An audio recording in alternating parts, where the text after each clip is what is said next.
Contrairement à ce que vous pourrez penser, ici on ne fait pas de bière, mais du vin du Jura. Le domaine de la Pinte existe depuis 1953. C'est un domaine familial qui produit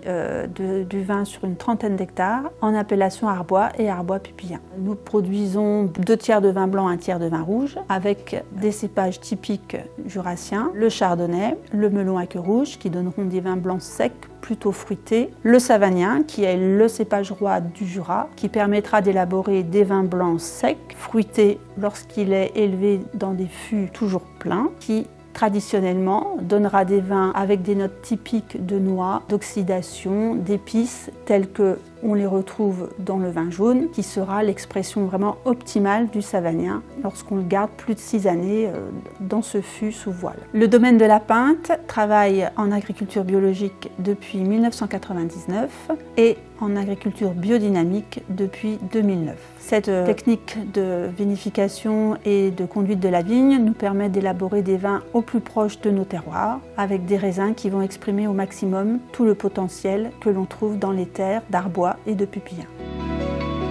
Alors en tant que maître de chai au domaine, j'ai la responsabilité de l'élaboration des vins, c'est-à-dire que du raisin jusqu'à la mise en bouteille finale du vin, je serai en charge de suivre, d'apprécier, d'assembler, de préparer les vins pour qu'ils soient le plus prêts possible à la consommation lorsque nous les mettrons en vente. Les journées sont variables en fonction des saisons, mais le principal est de travailler au plus près des vins, c'est-à-dire en cave, en dégustant régulièrement les produits pour suivre leur évolution au fil du temps et des saisons, et d'apprécier au plus juste leur qualité, leur équilibre pour pouvoir les proposer à nos clients au meilleur moment de leur vie. Pour le maître de chai, la période la plus stressante, c'est plutôt l'été et la période juste avant les vendanges, où on est toujours inquiet des risques climatiques, des risques d'orage, des risques de grêle ou des risques d'une maturation hétérogène qui puisse compliquer après les vinifications.